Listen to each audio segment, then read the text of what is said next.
प्रसिद्ध नृत्यांगना गौतमी पाटील सध्या चांगली चर्चेत आहे, वादात आहे। त्याला निमित्त ठरलं ते तिच्या कारचं अपघात प्रकरण। या अपघातात जखमी झालेल्या रिक्षा चालकाला गौतमीनं मदत न केल्याचा आरोप तिच्यावर केला। तिने तो फेटाळला, पण रिक्षा चालकाच्या कुटुंबियांनी 19 लाख रुपयांची मागणी केल्याचा दावा गौतमीनं केला आणि त्यामुळे एकच खळबळ उडाली।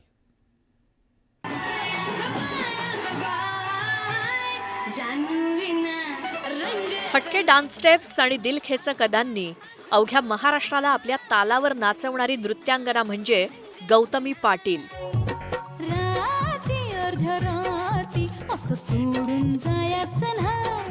तिच्या बिनधास्त आणि बोल्ड नृत्यानं प्रेक्षकांना अक्षरशः वेड लावलं।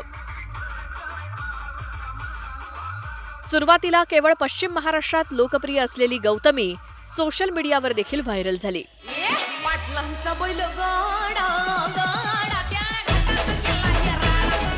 आणि राज्यभरात तिचा चाहता वर्ग निर्माण झाला। राज्यभरातील प्रेक्षकांच्या हृदयाचा ठोका चुकवणारी गौतमी सध्या वेगळ्याच वादात अडकली आहे। मी काय त्यात दोषी नाहीये हे पोलिसांनीही सांगितलंय। कोण काय म्हणतंय आता मी लक्ष देत नाही, उलट मी म्हणाल अजून ट्रोल करा। गौतमीवर इतकी टीका का होतीये बघूया। गेल्या आठवड्यात 30 सप्टेंबरच्या रात्री वडगाव बुद्रुक परिसरात एका रिक्षाला भरधाव कारनं धडक दिली। या अपघातात रिक्षा चालक सामाजी मरगळे गंभीर जखमी झाले। कार चालक मात्र मदतीसाठी न थांबता तसाच पळून गेला। नंतर ती कारही तिथून हटवण्यात आली। रिक्षा चालक मरगळे यांना बराच वेळ मदत मिळाली नाही। स्थानिकांनी त्यांना रुग्णालयात दाखल केलं। त्यानंतर पोलिसांनी केलेल्या तपासात धडक देणारी कार गौतमी पाटीलच्या नावावर असल्याचं समोर आलं। रिक्षा चालकाच्या नातेवाईकांनी गौतमीच्या अटकेची मागणी लावून धरली। रिक्षा चालकाला मदत न केल्यामुळे गौतमीला ट्रोल केलं जातंय।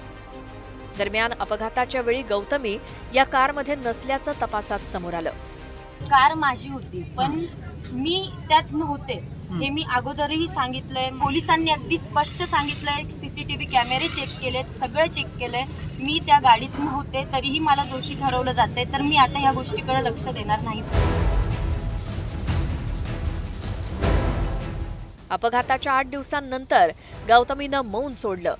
पीडित कुटुंबाला आपण मदत दिली होती पण ती त्यांनी नाकारल्याचा दावा तिनं केला। मदतीचा हात पुढे केला नव्हता असं म्हणतायत का ते? मला ही गोष्ट माहित नाही, माझ्याकडे प्रूफ पण आहेत, सगळं आहे। काय ते ज्यावेळेस वेळ येईल त्यावेळेस मी दाखवल, पण मी मदतीचा हात पुढे केला होता। ज्या वेळेस मला ही घटना कळली त्यावेळेस मी तिथं म्हणजे माझ्या भाऊ लोकांना पाठवलं, मी पैसे घेऊन पाठवलेत की बाबा तुम्हाला जेवढी मदत लागल तेवढी तुम्ही घ्या, बाकीचं आपण बघू ना, पुढं मागं होतं ना। पण मी पाठवलं ना, तर त्यांनी नकार दिला आणि जे म्हटलेत की बाबा कायदेशीर किंवा काय, तर मग आपलं सगळं आता कायदेशीर चालू आहे, तर मग एवढं उठवायची गरज नाहीच आहे। कोथरूडचे आमदार चंद्रकांत पाटील यांनी देखील या प्रकरणी तातडीनं कारवाई करण्याच्या सूचना पुणे पोलिसांना दिल्या होत्या। ते गौतमी पाटील काय उचलायचं की नाही?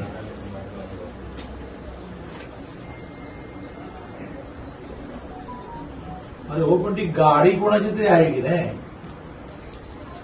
हा हो, पण मग आता हा जो रिक्षावाला सिरियस आहे।